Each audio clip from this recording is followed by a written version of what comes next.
Հրապարակ թերթը գրում է, ինչպես նախորդ այս ընտրություններում են մեծ թվով մարդիկ են մասնակցել կենտրոնական ընտրական հանձնաժողովի դասընթացներին, որոնց արդյունքում համապատասխան հավաստագրեր են ստանում, որպեսզի մասնակցեն ընտրական հանձնաժողովների աշխատանքներին։ Մեր տեղեկություններով այս գործընթացն էլ ՔՊ-ի ուշադրությունից դուրս չի մնացել, որն իշխանափոխությունը կանխելու համար աննախադեպ հնարամտություններ է բացահայտում։ Ըստ այդմ ՔՊ-ն բացահայտել է հանձնաժողովների ընդդիմադիր անդամներին եւ երրորդ անձանց միջոցով նրանց հետ աշխատանքներ տարել, փորձել է համոզել, որ չմասնակցեն ընտրություններին։ Գաղտնիք չէ, որ ընդդիմադիր ուժերն ակնկալում են, որ հանձնաժողովներում իրենց անդամների միջոցով պետք է ընտրատեղամասերում վերահսկողություն հաստատեն, որպեսզի կեղծիքներ չարվեն։ Հիմա փորձում են այդ վերահսկողությունը նվազեցնել։ Հարց է ծագում, եթե ընտրությունները կեղծելու ծրագիր չունեն, ինչու են չեզոքացնում հանձնաժողովների ընդդիմադիր անդամներին։ Իրավունք թերթը գրում է, հոգևորականների դեմ արշավը մոտորերս կրկին կմտնի ակտիվ փուլ, չեն բացառվում նոր ձերբակալություններ։ Այս մասին գուժում են ԿՊԱ-ական աղբյուրները, ասում են Փաշինյանին հունից անել է վեհապար Հայրապետի Կարապետյանին այցելելու փաստը, դե տենց թող հիմա բռնվեն։ Փսփսում են, որ նայելով հանդիպման կադրերն, ասել է Փաշինյանը։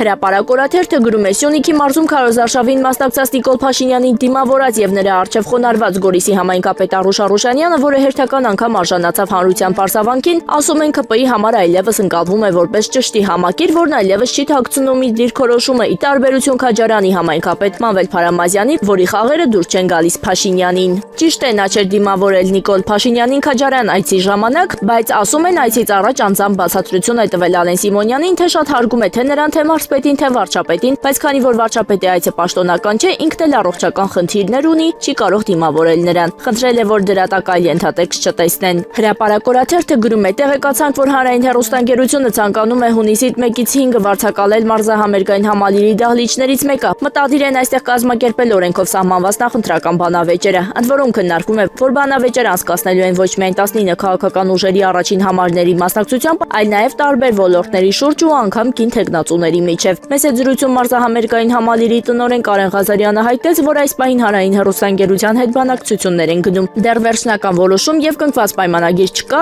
սակայն հարցը քննարկումների փուլում է։ Իրավունք թերթը գրում է, Գորիսի համայնքապետ Արուշ Արուշանյանը Նիկոլին վստահեցրել է, որ Գորիսում ԿՊ-ի հաղթանակ այլ ընտրանք չունի։ Գորիսը եսին վրա են վերցնում, իմ խոսքն էլ խոսքա, տղերքը թող մյուս քաղաքներում աշխատեն։ ԿՊ աղբյուրների փոխանցմամբ ասել է Արուշանյանը անձամբ Փաշինյանին, ով մի այլ կարգի շնորհակալ է եղել համայնքապետին։